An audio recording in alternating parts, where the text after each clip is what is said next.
ಕಲಬುರಗಿನಲ್ಲಿ RSS ಪಥಸಂಚಲನದ ಗಲಾಟೆ ಜೋರು. ಅಲ್ಲಿ 19ನೇ ತಾರೀಕು ಆಗಬೇಕಾಗಿತ್ತು. ಈಗ ಅದಕ್ಕೇನೋ ಆಗಿಲ್ವಂತೆ. ಈಗ ಅವ್ರು ಮತ್ತೆ ಅಪ್ಲಿಕೇಶನ್ ಕೊಟ್ಟಿದ್ದಾರೆ DC ಆಫೀಸ್ಗೋ ಎಲ್ಲಿಗೋ. ನಾವು ಮತ್ತೆ ಮಾಡ್ತೀವಿ 2ನೇ ತಾರೀಕು ನವೆಂಬರು ಅಂತ. ಅದಕ್ಕೇನು ಕಂಡೀಷನ್ ಹಾಕ್ತೀರಿ ಹಾಕ್ಕೊಳ್ಳಿ ಈಗ ಅಂತಂದಿದ್ದಾರೆ. ಈಗೇನಾಗುತ್ತೋ ಗೊತ್ತಿಲ್ಲ, ಮುಂದಕ್ಕೆ ನೋಡೋಣ ಅಂತ ನೋಡಬೇಕು. ಮುಂದೆ ಏನಾಗುತ್ತೋ ಏನೋ ಆಗುತ್ತೆ, ನಿಲ್ಸೋಕ್ಕಾಗಲ್ಲ ಇವ್ರ ಕೈಯಲ್ಲಿ. ಕರ್ನಾಟಕ ಸರ್ಕಾರಕ್ಕೆ ಇದೊಂದು ಜ್ಞಾನ ಕರ್ನಾಟಕ ಸರ್ಕಾರಕ್ಕಿಂತ ಪ್ರಿಯಾಂಕ ಖರ್ಗೆಗೆ ಇದೊಂದು ಜ್ಞಾನ ಇರಬೇಕಿತ್ತು. ಇದು ತಡೆಯೋ ಅವಶ್ಯಕತೆ ಏನಿತ್ತು ಅನ್ನೋದು. ಏನಕ್ಕೆ ತಡೆದೇನು ಮಾಡ್ತೀರಿ? ಓಕೆ, ಈಗ ಅದು ಯಾರೋ PDO ಸಸ್ಪೆಂಡ್ ಮಾಡಿದ್ದೀರಿ. RSS ಎಲ್ಲಿದೆ ನನಗೆ ಯಾರು ಒಬ್ಬರು ತೋರಿಸ್ರಪ್ಪ. RSS ಎಂಬಂತಹ ಸಂಸ್ಥೆಯಲ್ಲಿ ಸರ್ಕಾರಿ ಅಧಿಕಾರಿ ಒಬ್ಬ ಅಥವಾ ಯಾರೋ ಒಬ್ಬ ನೌಕರ ಕೆಲಸ ಮಾಡೋ ಭಾಗವಹಿಸುವಂತಿಲ್ಲ ಅಂತ ತೋರಿಸ್ರಪ್ಪ. ನನಗೆ ಯಾರು ಒಬ್ಬರು ಎಲ್ಲರೂ ತೋರಿಸ್ರಪ್ಪ.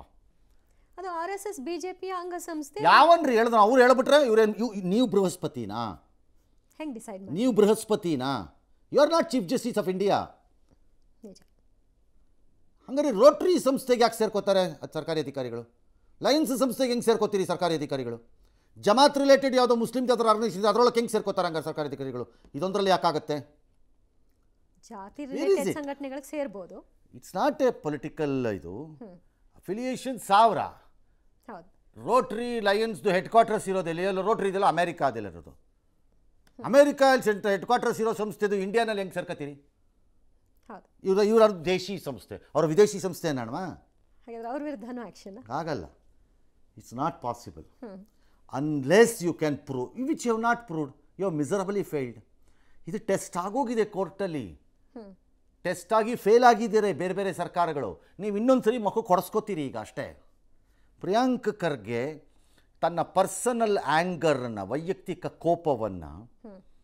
ಕೋಪಕ್ಕೆ ಬ್ರೈನ್ಗೆ ಬುದ್ಧಿ ಕೈ ಕೊಟ್ಬಿಟ್ಟಿದ್ದಾರೆ ಅದಕ್ಕೆ ಹೋಗಿ. ಹಾಗಾಗಿ ಅವ್ರ ಕೈ ಮಾಡಬಾರದ ತಪ್ಪುಗಳನ್ನು ಅದು ಮಾಡಿಸ್ತಾ ಇದೆ. You should cool down, think carefully. Ideologically war ಬೇಡ, ಅದು ಬೇರೆ, ಅದು ಬೇಡ ಅಂದಿಲ್ಲ ಅದನ್ನು ಯಾರೂ ಇಲ್ಲಿ. ಅದಿದ್ದರೆ ರಾಜಕಾರಣ.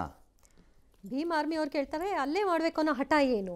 ನೀವು ಯಾರು ಕೇಳಕ್ಕದನ್ನಂತ ಇನ್ಯಾರೊಬ್ರು ಕೇಳ್ತಾರೆ. ಆಮೇಲೆ ಈಗ ಅವರು ಕೂಡ ಹಾಕೊಳ್ತಿದ್ದಾರೆ. ಅವ್ರಿಗೂ ಕೊಡಬೇಕು, ಅವ್ರಿಗೂ ಕೊಡಿ. ಅದೇ ಸ್ಥಳದಲ್ಲಿ ನಾವು ಮಾಡ್ತೀವಿ, ಅದೇ ಸಮಯ ಅಲ್ಲಿ ಬೇಕು. ಅದಾಗಲ್ಲ. ಯಾರು ಫಸ್ಟ್ ಅರ್ಜಿ ಹಾಕಿರ್ತಾರೆ ಅದನ್ನು ಸರ್ಕಾರ ತೀರ್ಮಾನ ಮಾಡುತ್ತೆ, ಡಿಸ್ಟ್ರಿಕ್ಟ್ ಅಡ್ಮಿನಿಸ್ಟ್ರೇಷನ್ ತೀರ್ಮಾನ ಮಾಡುತ್ತೆ. ಅದಾಗೋದಿಲ್ಲ. ಅದು ಅವ್ರು ಮಾಡ್ತಾರೆ ಅಂತ ನಾನು ಹಠಕ್ಕೆ ಬಿದ್ದು ಮಾಡ್ತೀನಿ ಅವೆಲ್ಲ ಆಗಲ್ಲ. ನೀವು ಅದು ಕೋರ್ಟ್ಗೆ ಹೋದ್ರೆ ಕೋರ್ಟ್ ಕಿತ್ತು ಬಿಸಾಕ್ತಾರೆ ಅಪ್ಲಿಕೇಶನ್. ಅದಾಗಲ್ಲ. ಬಟ್ ಅವ್ರು ಮಾಡ್ಬೋದು, ಅವ್ರಿಗೆ ಹಕ್ಕಿರುತ್ತೆ.